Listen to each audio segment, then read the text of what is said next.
家好，我来自科技大学，树德科技大学哈。那今天我的研究主题是令人闻风丧胆的癌症。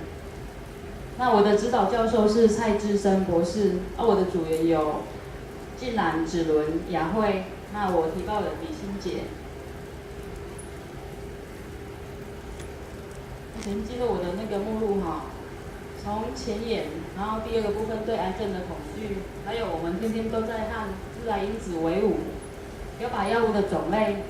做好预防措施，还有第二个浅谈防癌险的进化史，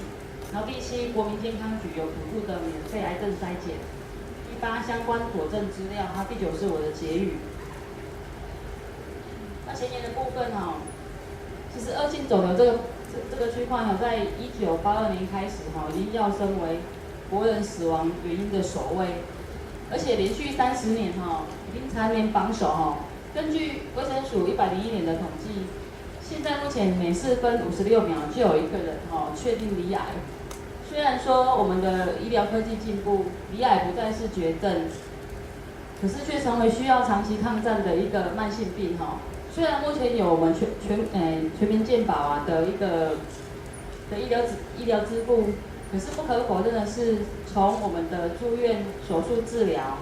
然后术后化疗、新型疗法等等这个部分都需要高额的自行负担其实带给家人在经济上跟心理上的负担是很大的所以应该提早了解各种危险因子，还有加强各式筛检的尝试。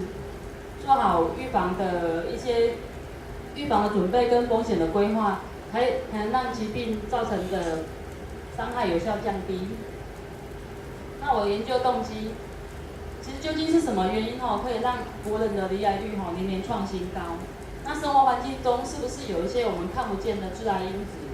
除了落实防癌的健康生活习惯跟定期的防癌筛检以外，是不是还需要做好其他的准备呢？就是因为很恐惧所以应该要做好准备呢，就应该好好重视这样的一个议题。好，我的研究目的，下面这边是男女癌症101年的比较图其实我的研究目的就是癌症的罹患率年年激增，那我希望透过这样研究然后唤起我们国人还有各位对癌症的警觉心。好，然后第二个部分为什么是我？其实身边有很多罹癌的朋友他们在第一次确诊的时候其实大家都有这个恐惧为什么是我？你看，其实有很多的报章媒体报纸一再的给我们这种资讯看这一张，它上面写蝉联27年，然后每7分钟。可是我刚第一张的数据是现在是蝉联30年，然后每4分钟56秒就有一位确诊罹癌，所以这个数据在跟我们讲说，罹癌的那个几率跟比率是真的是年年大增癌症10大死因之首达30年了，没有人可以打败它这是简报的一些讯息。所以其实癌症这个区块真的是我们现代人最大的恐惧跟最大的梦魇那第3个部分，其实我们每一天都在跟这些致癌因子为伍。那有哪些致癌的杀手第一，生活方式不当，抽烟、喝酒、嚼槟榔，这个区块，这个不良的生活习惯都容易致癌。然后第2个部分就是熬夜，科技越进步，然后夜猫子越来越多，那熬夜其实对身体的毒素无法排解也是罹癌的一个很主要的一个主因那第3个部分就是心理因素。其实有研究报道指出，当我们心情不好的时候，情绪低落的时候，我们的肾上腺素皮质酮会激增，然后会进入到血液，然后造成我们免疫系统的破坏然后造成我们的细胞病变。然后第4个部分就是外界环境的污染。其实我们现在都知道从我们喝的水、呼的空气，还有吃的饮食当中是充满了各式的污染。这些污染源这些化学污染源其实也是造成身体细胞病变的原因然后第5个部分就是化学物质。其实这个区块从之前的那个塑化剂，到前阵子的毒酱油，然后到现在还在炒的那个毒淀粉事件因为太多不良的商人把利益摆在前面罔顾国人的一些健康，所以会有造成这些污染源在我们身边。然后最后一个就是营养过剩，即摆人食伤好，吃得太好也会吼。其实那个数据有指出吼，胆固醇的摄入量跟我们的大直肠癌的罹患率吼，它的比例是成正比。好，然后体重过重的这个族群吼，其实它有一些特定的癌症吼，也比较容易引发，像胆囊癌、大直肠癌。好，那女生的话就是子宫体癌的部分。好，所以其实这些的那个因素吼，每天都跟我们的生活息息相关。好，那第4个部分就是标靶药物的种类。好，治疗癌症我们现在听得到就是标靶药物。那我整理了一些吼，不管是治疗乳癌的，或是淋巴癌、大直肠癌这些的标靶药物哈，它都有一个共同的特色，就是它们都很贵。好，它们的药物真的都很贵哈，负担是很沉重的。好，第五个部分就是防癌的基本原则。根据调查显示啊，大概80%的癌症它的发生跟环境有关。那如果我们可以在生活中哈去减少这些致癌的来源，然后减少加速癌症进展的因素哈，然后从饮食跟生活习惯的改善，其实对预防癌症会有大大的帮助哈。那目前最积极有效的防癌方式啊，就是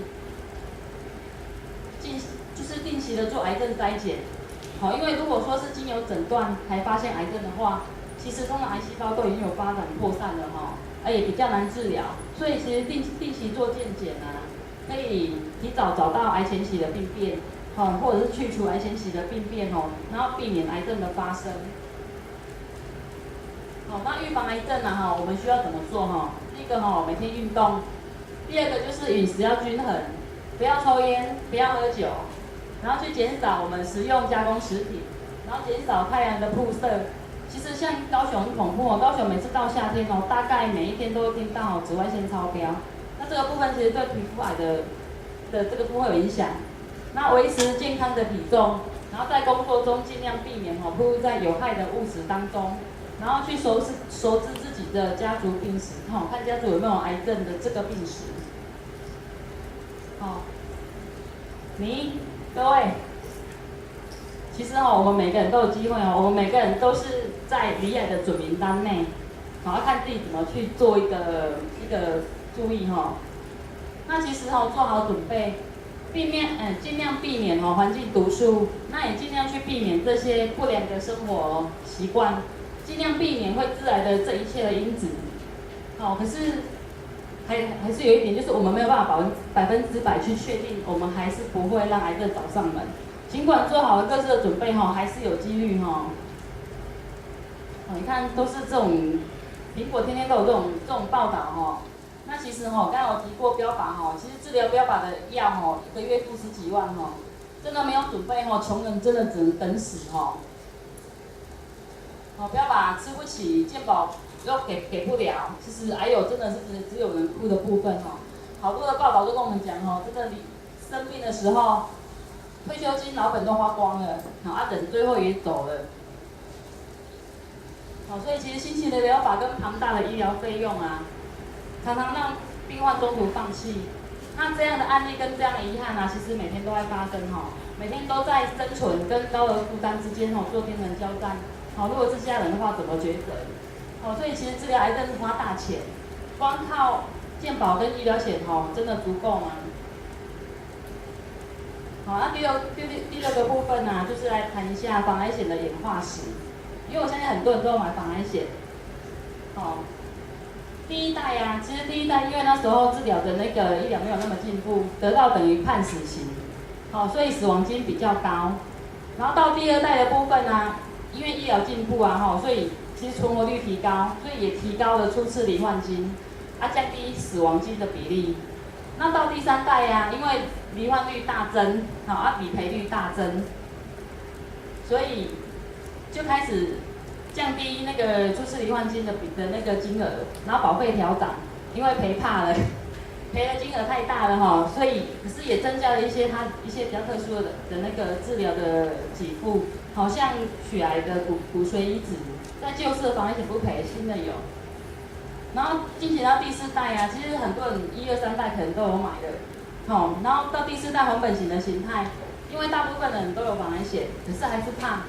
怕保障不够，可是又怕买了用不到，所以那针对新型疗法增加，自费负担提高然后最主要第四代是用来提高保障。那真的平安没事，保险公司会在某一定的年限把我们缴进去的钱还回来。这是最新的第四代。你看也一直在跟我们宣导防癌险加医疗险抗癌的最佳后盾。所以像这样的保单的推出最主要是要让我们那我们可以在紧急状况的时候，可以有足够的预算跟经费来克服这样的一个疾病。所以其实提早做好风险规划，其实一张完整的商业保险，真的是唯一可以让我们把钱换成价值的工具。那唯一可以在紧急的时刻可以让我们安心的平安符。因为其实每一天都有人面临到癌症的威胁，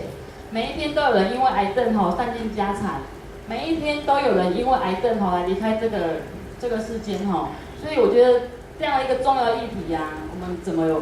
我们怎么能不重视？那第7个部分就是国民健康局现在有补助的那个癌症筛检，有这4项。第一个子宫颈癌、乳癌、大直肠癌，还有口腔癌的筛检。子宫颈癌的部分就是子宫颈膜片检查，只要30岁以上的女孩子每一年可以有1次。那乳房摄影，针对乳癌的部分45岁到70岁的妇女，或者是40岁到44岁以上的妇女，且她的二等亲之内有她的乳癌病史，那2年1次。那个大直肠癌50岁到70岁的男女每2年可以有1次。最后一个就是口腔癌的黏膜检查，对象就30岁以上的抽烟或嚼槟榔的男女每2年可以有1次。那第8个部分就是我的一些佐证资料。现在很常见，其实不管不只是大人其实连小孩子现在也很多那个长庚医院的儿童癌症病房很多我有找出这10大项儿童最容易看到的癌症。这些简报，22岁男罹患肠癌，未满30岁的病患罹患那个乳癌，这些都是一些相关的一些佐证资料然后你看这些都是我们前阵子常常看到的一些艺人。我相信都不陌生，因为都才不久之前。还有徐峰，我记得去年天天开车都可以听得到他的评语爱改婚有没有？可是今年就也是离开了那这些部分就是一些相关的癌症预防中心癌症关怀协会。周遭如果有这样的一个朋友需要这样的那个协助的话，其实这些网站都可以点进去找一下相关资料。那我的影讯资料跟参考资讯来源就从网络相关的资讯、报纸简报，还有国民健康局的文宣资料、医院的卫教资料、中华民国防癌协会跟华人癌症资讯网，我的资讯影讯。那结语的部分那我觉得科技进步的现今外部环境的污染，然后庞大的生活压力。不良的生活习惯这些不能抗拒的因素其实都让我们每天在罹癌的风险当中。那除了善待自己的身体远离危险因子，应该要慎重的思考如何做好心理的预防。那如何在风险来临的时候降低心理跟经济上面的负担。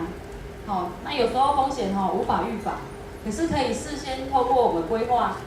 让风险造成的伤害降低。那也希望透过这样的专题然后让各位朋友能面对，这个我们不想面对，可是又无法不怕的世纪之症癌症。那以上是我的提报，谢谢。